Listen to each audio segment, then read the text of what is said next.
Hi guys, welcome to my channel Commerce Adda. Today I will discuss accounting principle and what is accounting principle. So please like my video, subscribe my channel and press the bell icon. Never miss an update.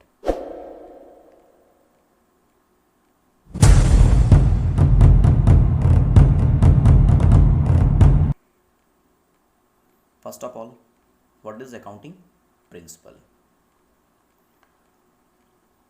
Accounting principle are the general rules and guidelines that companies are required to follow when reporting all accounting and financial data.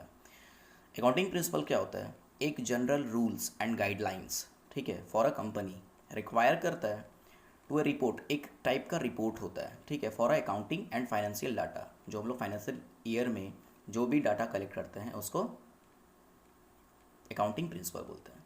There are some of the main accounting principles are guidelines listed under. Number 1, conservation principle. Conservation principle, it situations where are two acceptable solutions for reportings and its item, ठीक है। the concept allowed accountant to anticipate further losses rather than further gains। Conservation principle में क्या होता है? Two types के solutions किए जाते हैं, ठीक है।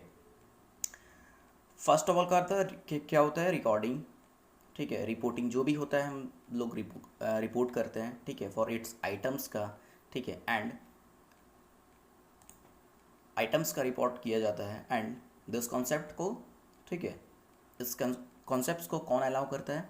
Accountant to anticipate further losses, ठीक है, वो अकाउंटेंट हैंडल करता है कि फर्दर में लॉसेस है या फिर फ्यूचर में गेन्स है, ठीक है, फ्यूचर में लॉस होगा या फिर फ्यूचर में गेन होगा, ये हमारा कंजर्वेशन प्रिंसिपल बताता है, ठीक है।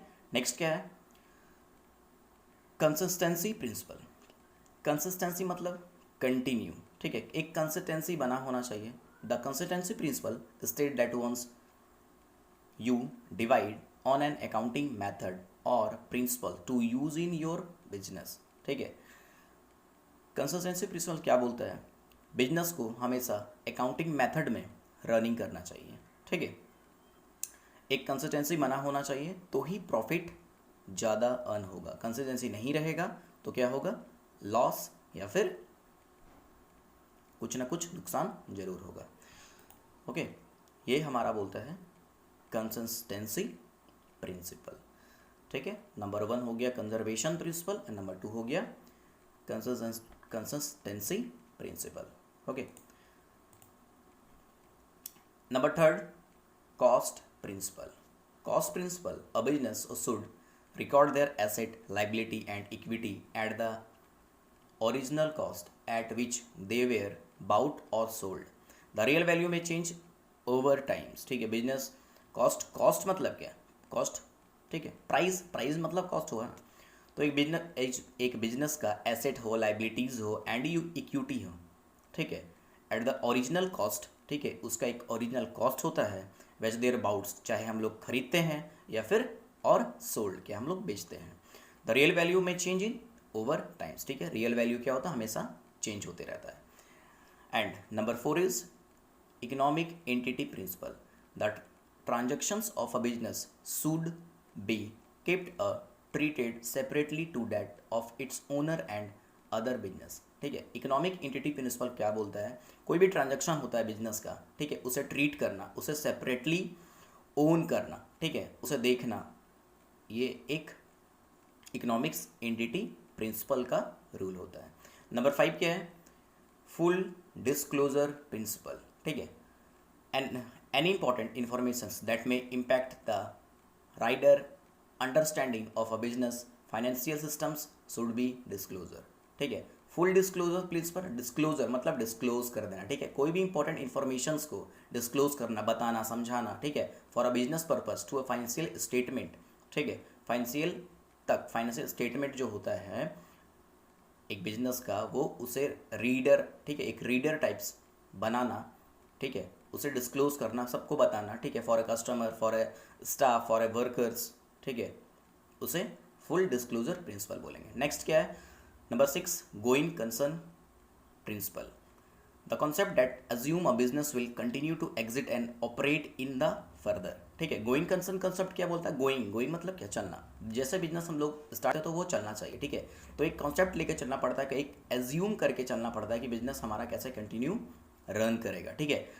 और बिजनेस जब तक रन अच्छे से नहीं करता तब तक एग्जिट नहीं करना चाहिए, ठीक है, उसे ऑपरेट करना चाहिए फॉर अ फ्यूचर, ठीक है। ये हमारा बोलता है 6 number going concern concept principle. Okay, number 7 is matching principle. Matching principles, the concept that each revenue record should be matched and record with all the related expenses at the same time। Matching concept, कुछ भी चीज़, कोई भी चीज़ होता है, कोई भी concept होता है, उसे रिवेन्यू मुझे मिलता है, ठीक है।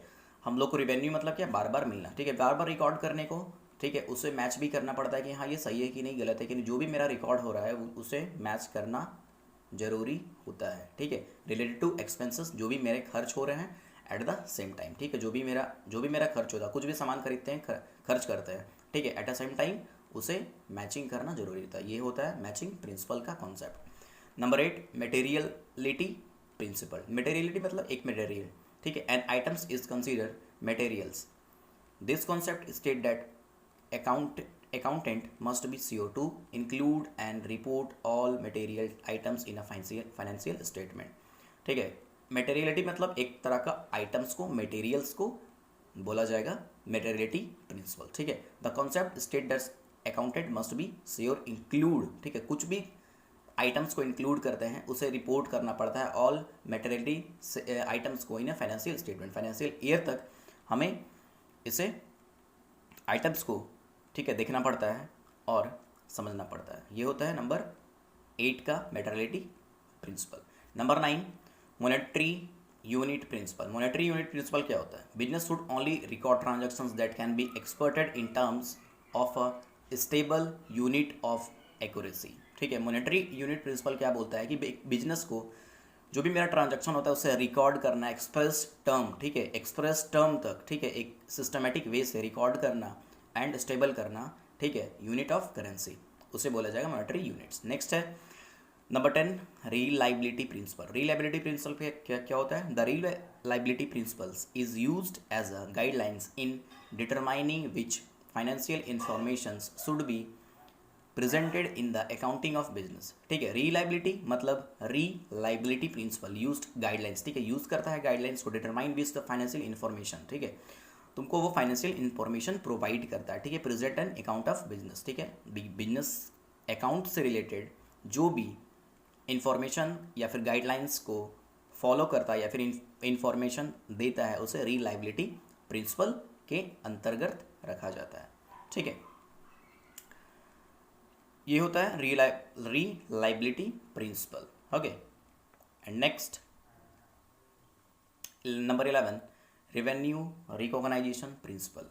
Company should record their revenue when it is recognized or in the same time period of when it was accrued rather than when it was received, ठीक है। revenue मतलब बार बार मिलना, ठीक है, बार बार कोई भी चीज़, बार बार पैसा मिलना, बार बार कोई सामान मिलना, कुछ भी मिलना, ठीक है, उसे रेवेन्यू बोला जाएगा। तो रेवेन्यू रिकॉग्नाइजेशन प्रिंसिपल में क्या होता है, कंपनीज को रिकॉर्ड करना पड़ता है बार बार, ठीक है, कोई भी रिकॉग्नाइजेशंस रन करने के लिए उसे अपना एक्सपेंसेस, लॉसेस, प्रॉफिट्स, ठीक है, सेल्स, बाउट्स, ये क्या करना पड़ता है, रिकॉर्ड करना पड़ता है, ठीक है, उसे एक पीरियड ऑफ टाइम्स, ठीक है, फॉर रेदर एंड रिसीव, कुछ भी रिसीव करना, कुछ भी गिव इन करना, उसे रेवेन्यू रिकॉग्नाइजेशन प्रिंसिपल के अंदर आता है, ठीक है। Number 12, time period principle. ये most important principle of accounting है।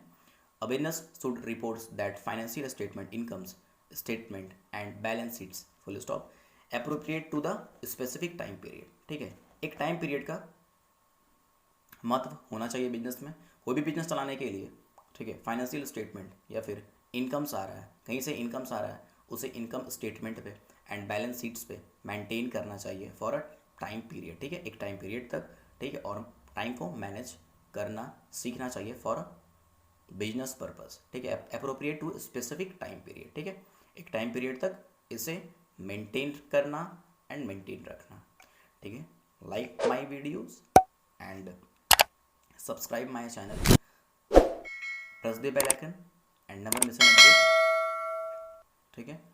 Thank you for watching this video, commerce Adda. Thank you.